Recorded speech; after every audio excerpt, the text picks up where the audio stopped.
guys, welcome to the pilot episode of my book. So basically, not sure if I should make this into a full book, but comment if you do think I should have written a bit, and I might improve it as well. But got a nice cozy background. A pilot is basically like to see if people like it or not. But yeah, I know I'm not really going to spend much time explaining. I'm just going to get straight into the book. Chapter 1, Escape. One seemingly normal morning, all of the Ravenbrook citizens were greeted to the sound of police car sirens howling in the wind. They were chasing someone bad. Actually, two bad people who looked like they had just escaped from prison.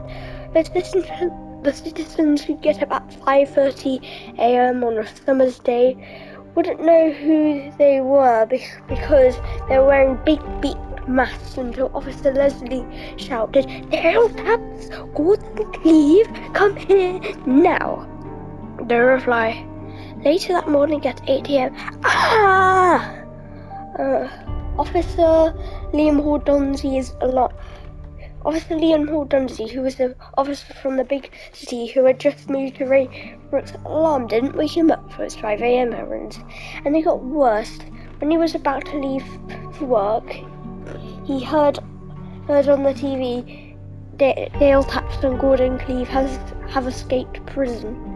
He whispered to himself, "Yep, I'm definitely getting fired."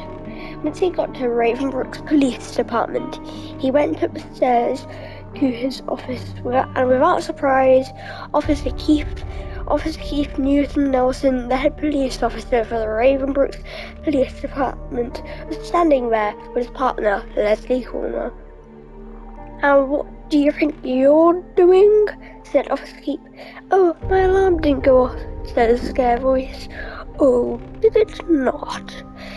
said Keith as he towered over Liam's bright blonde hair, blue-grey eyes, and his pale skin. It not," Liam said, anxiously squeezing his stomach together. "I and Leslie will let you keep your job if you lead the search party crew and find Dale Taps and Gordon Cleve, and if you find out who the other two are and arrest them, you will become head officer of Ravenbrook Police Department," said Keith. "Oh my God, thank you," shouted Liam. "You have half a year." "Oh yeah, Leslie, you take deputy lead of the search party crew, so you'll partner with Liam," said Keith as he left the room.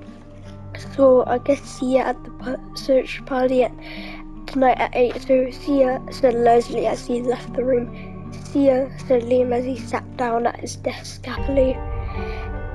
Liam decided to celebrate by wrapping a blanket around himself and watching a movie on his work PC.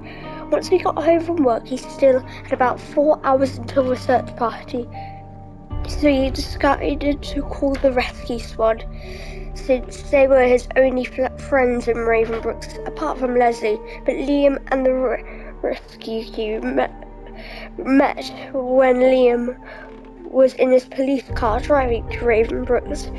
He told the search crew that Dale Taps and Gordon Cleve have escaped prison and to come to the search party, and they thought it would be a good idea. So that evening at 8 p.m, all of the Ravenbrook citizens except the forest protectors, who were Dale Taps and Gordon Cleve, gathered at the Ravenbrook forest for revenge. Chapter 2, One Eerie Search. Once everyone gathered at the Ravenbrook forest, Liam gave out a speech. "Even though I've only moved here a few days ago, the forest protectors almost killed me on the way here, and they have injured and killed many people. But over the next 6 months, we will find them, and this is the end of them. We will find them and arrest them now." Then all of Ravenbrook rushed and charged through the forest with flashlights for when sunset ends. Leslie whispered to Liam, "It wouldn't surprise me if they're not in the forest." Why? Said Liam as he pressed the button on his flashlight. Because why would they hide somewhere where they're known to be? Mumbled Leslie. Ah, that makes sense, said Liam in a smart voice. Yeah, but anyway, get back to work, said Leslie, trying to sound smart. Whilst they were searching through the forest, they kept on hearing crying and eerie noises. Then, all of a sudden, Trinity said, "It's getting cold and late.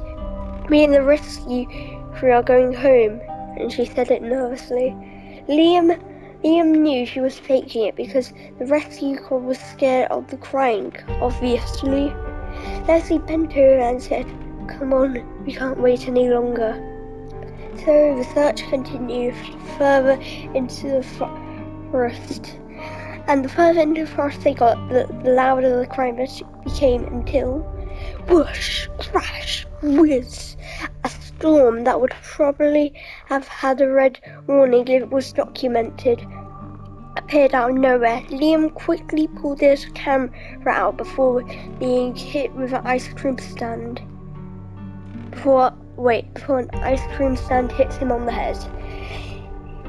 As he fell to the floor, he took a photo of something mysterious. 5 people in raven costumes doing some kind of ritual on top of Mayak. At 5 a.m. he woke up to the sound of birds. Once he found out the time on his watch, he said to himself, "It should have been yesterday's morning."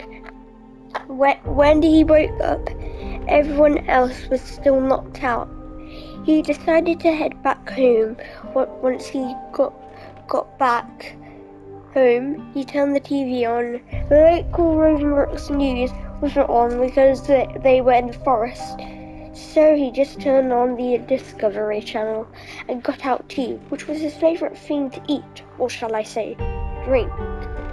An hour later, at 7 a.m, he heard a knock on his door. It was Leslie with a cup of coffee. He said, "We're all awake." Well, not the rescue squad, but they went home.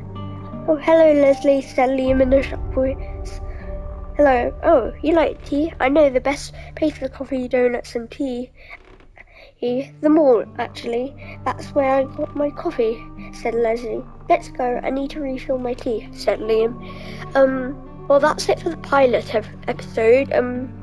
But if you didn't know, basically, Deltaps and Golden Cleave are forest protectors. The forest protectors are basically a cult in Rainbow that you saw in Her Neighbour 2. They basically just call the storms to happen and they drink blood from young humans. But it's basically it for the pilot episode. This isn't episode 1. This is separate because I need to improve that.